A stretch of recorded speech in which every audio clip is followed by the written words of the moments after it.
पिताजी की जैसे बिल्कुल सरल थे, बिल्कुल टूको भी लगती थी उनको। और एक बार उन्होंने वार्ड मेंबर का चुनाव हमारे यहाँ से लड़ा, नगर निगम का, शायद आपको पता है कि नहीं पता नहीं, लड़ा। और वो कांग्रेस, उन्होंने कहा भाई लड़ूंगा तो मैं कांग्रेस से लड़ूंगा, पार्टी और से किसी से लड़ूंगा नहीं। कांग्रेस ने उनको टिकट दिया, चुनाव हारे, विजय सिंह सुरेंद्र जी जीते। और उन्होंने ये कहा भाई मैं मेरी परंपरा से नहीं हट सकता। आज के जैसे नहीं है जो मैं बीजेपी में चला गया, कांग्रेस में चला गया, उस समय जनसंघ का था, जनसंघ में चला गया। जनसंघ वालों ने भी कहा, लेकिन कभी नहीं, उन्होंने कहा मैं आदर्श आदमी हूँ, जो मेरे पिताजी काम कर गए हैं मैं उन्हीं के पद्धतियों पे चलूँगा। वो बात मेरे को याद है, हमारे कार्यक्रम में वो आए थे। दूलीचंद जी भाई साहब की सरलता तो सभी जानते हैं। वीर बालिका स्कूल में भी वो थे, उन्हीं का देन है, राजरूप जी साहब की देन है। और कहीं भी समाज में भी जो है उनका तो जो नाम है, हर आदमी आज उनको याद करता है। कहीं भी जाना है समाज में, बैठक में, उठावने में है, कहीं भी हर जगह पहुंचते थे। किसी के परिवार में कुछ भी होता था, छोटा बड़ा काम कैसा भी होता था, तो सब जगह जाने के लिए हरदम तैयार रहते थे। अच्छा बुरा जैसा भी जो भी काम होता था, और किसी की मदद भी करनी होती तो चुपचाप ही कर देते थे। किसी के नॉलेज में नहीं होती थी कि उन्होंने क्या किया है क्या नहीं किया है। अब आज उनको तो सभी याद ही करते हैं। आज उनकी 8वीं पुण्यतिथि है।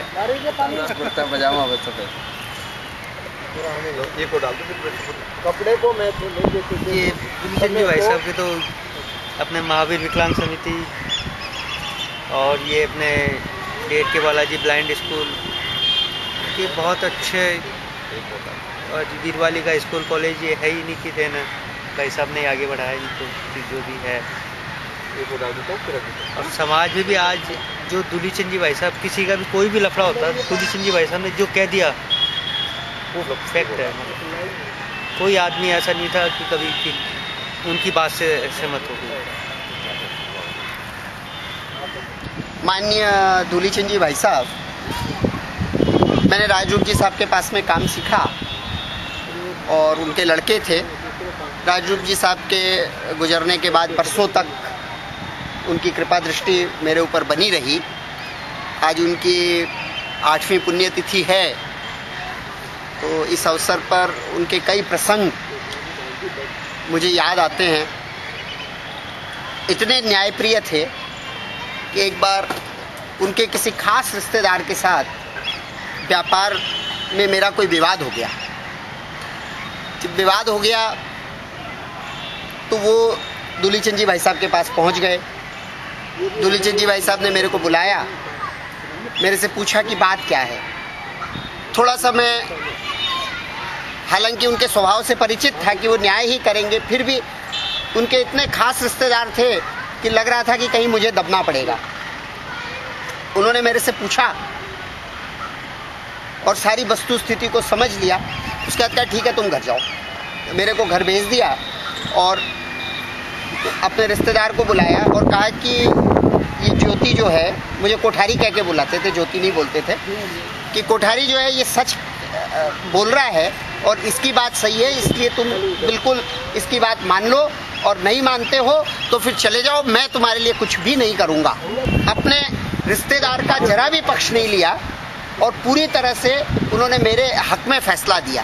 तो ये जो उनकी न्यायप्रियता थी। और दूलीचंद जी भाई साहब के लिए मैं ये कह सकता हूँ कि अनगिनत प्रसंग हैं। मैं कितने प्रसंग याद करूँ और कितने प्रसंग यहाँ पर कहूँ। सही मायने में वो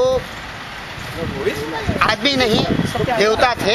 इतने सरल, इतने, एक जयपुर में शायद कोई आदमी ऐसा होगा जो बरसों से जयपुर में रह रहा हो कि उसको दूलीचंद जी से कोई काम नहीं पड़ा हो और दूलीचंद जी ने उसका काम नहीं किया हो।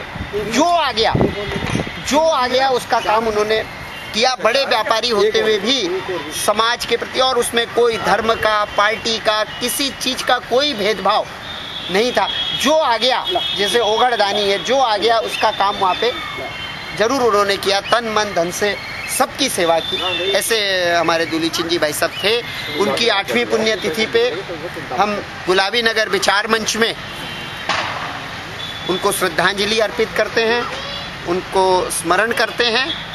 और मैं सबसे निवेदन करूंगा कि गोष्ठी के अंत में 2 मिनट मौन रखकर उनको श्रद्धांजलि